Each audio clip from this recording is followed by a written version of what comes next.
बहुत हमारी तरफ से शुक्रिया एएनसी की तरफ से कि आप इस प्रेस कॉन्फ्रेंस में शॉर्ट नोटिस पे हमारे पास आए। आज का मौजू बहुत ही सिंपल है कि सुप्रीम कोर्ट में जो 370 पे हमने एक अच्छी खासी कामयाबी हासिल की कि 4 साल के लगातार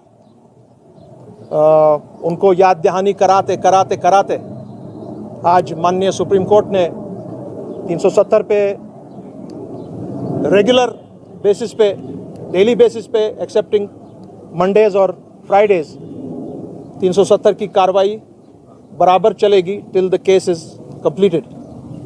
और उम्मीद रखते हैं कि शायद 2 या 3 महीने के अंदर अंदर इस मामले का फैसला सामने आ जाएगा।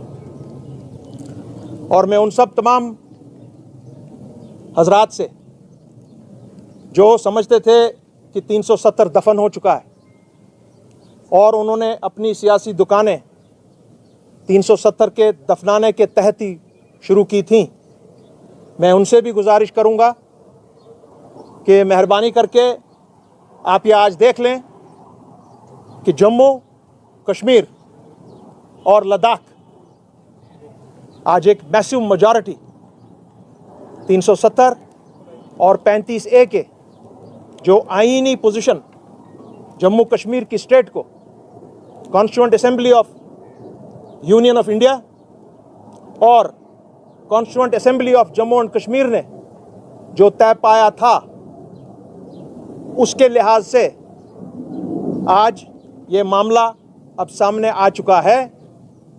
और इस वक्त आप सबका काम है कि एक यूनाइटेड फेस सामने करके जम्मू से, कश्मीर से और लद्दाख से, क्योंकि मैं आपको ये भी बात बताना चाह रहा हूं कि जो ये एप्लीकेशंस हैं, ये पिटिशंस हैं, ये करीब 23 या 24 नंबर है इसका।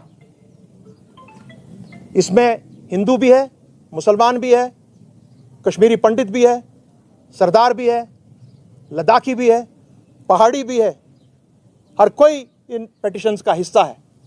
और इसमें एक पिटिशन ऐसी है जिसमें करीब 50 से ज़ायद लोग ऐसे हैं जो रिटायर्ड ब्यूरोक्रेट्स रह चुके हैं हिंदुस्तान में, जो रिटायर्ड जजेस रह चुके हैं, जो एयरफोर्स से ताल्लुक़ रखते हैं, आर्मी से ताल्लुक़ रखते हैं, रिटायर्ड जनरल्स हैं, यानी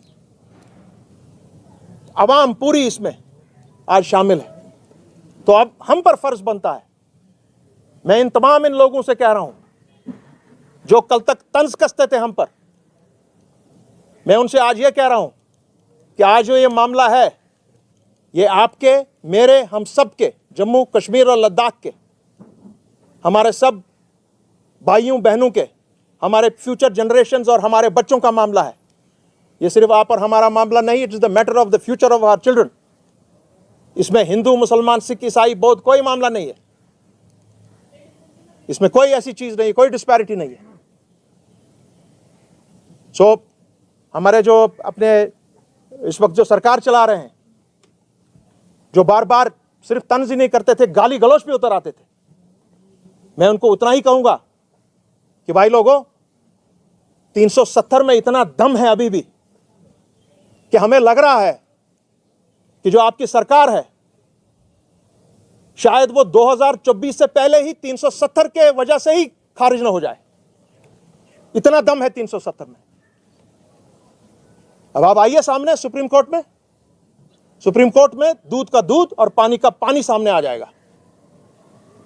आपने 5 अगस्त 2019 को हमारे माननीय होम मिनिस्टर ने, हमारे ऑनरेबल प्राइम मिनिस्टर ने और जितने भी उनके लोग वहां 370 के खिलाफ खड़े हो गए थे, 32 नुकात पर उन्होंने अपना आर्ग्यूमेंट रखा था और 32 के 32 गलत थे और आपने झूठ बोला। और आज जब सुप्रीम कोर्ट के सामने में जब इस मैटर को डिसाइड करने की बात आई, आपने एक एफिडेविट वहां पे दर्ज किया और जब वो एफिडेविट पढ़ा गया, उसका क्या हाल हुआ वो सबको मालूम है। आपको बताया गया कि आज हम यहां पर कॉन्स्टिट्यूएंशियलिटीज को डिस्कस कर रहे हैं,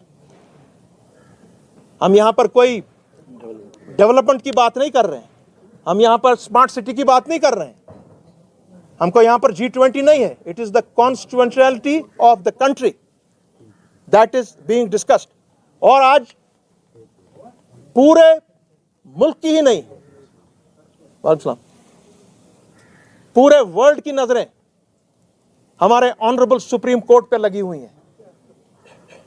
आज माननीय सुप्रीम कोर्ट का ये समझ लीजिए एक किस्म का एक इम्तिहान है। उनको अपहोल्ड करना है the constitution of the country, जिस कॉन्स्टिट्यूशन ने धारा 370 दी है। ये कोई हवा से नहीं गिर के आया है, आपको वो आज देखना है और आपको जस्टिस देनी है जम्मू कश्मीर और लद्दाख के अवाम को। दूसरी एक अहम बात, और इस बारे में जो काम हमने, हमारी जमात ने, बाकी हमारी जमातों ने, नेशनल कॉन्फ्रेंस ने, सीपीएम ने, जेकेपीएम ने, पीडीपी ने और जितने भी जमातें हमारे साथ पीएजीडी में हैं, उन जमातों ने बहुत ही जबरदस्त कोऑर्डिनेशन के तहत यह काम किया। हालांकि हमको 4 साल लगे, मगर एक यूनाइटेड कोऑर्डिनेशन हुई। और उसके साथ साथ में जो एक अहम, मैं भूल गया इनका नाम बताना, जो Radha Kumar and all other people, उसमें कपिल काक साहब वगैरह हैं, उन सब ने जिस तरीके से ये कोऑर्डिनेशन की हमारे साथ, उसका नतीजा आपके सामने आया कि 4 साल के बाद केस खुला। और अल्लाह का शुक्र है कि ये केस अब 2 अगस्त से ऑन अ डेली बेसिस सुना जाएगा। It's a very huge victory for the people of Jammu and Kashmir and for this country for upholding the constitution. अब नेक्स्ट बात यह है कि 2 तारीख से how we are going to conduct ourselves, that is what is being this time done. And मैं आपको, अपनी पूरी आवाम को ये बात कहना चाहूंगा कि आप सेफ हाथों में है, you are in safe hands. एक यूनाइटेड अप्रोच लेके हम लोग सुप्रीम कोर्ट के सामने हमारे वकला खड़े हो जाएंगे और हम अच्छे की उम्मीद रखते हैं। यह मैं आपको 370 के तहत जो बात थी मैं बताना चाह रहा था। साथ ही में एक बहुत ही इंपॉर्टेंट बात की तरफ मैं ध्यान देना चाह रहा हूं आपकी वसादत से, कि जो इस वक्त कोशिश हो रही है 5 मरला जमीन को लेकर आप लोगों को यहां ला रहे हैं, हमें कोई एतराज नहीं है। आप ये जान जाइए, मरकजी सरकार भी जान जाए और लेफ्टिनेंट गवर्नर की एडमिनिस्ट्रेशन भी जान जाए, this matter is under the consideration of the honourable court. The decision that you took on 5th August 2019 and came up with the reorganization of Jammu and Kashmir 2019, that act is under challenge.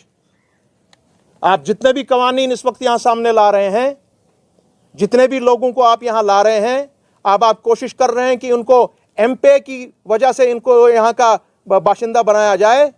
आपने करीब 30 लाख लोगों को जो domicile certificates के तहत आपने उनको जम्मू में ज़्यादा कोशिश की है बहाल करने की।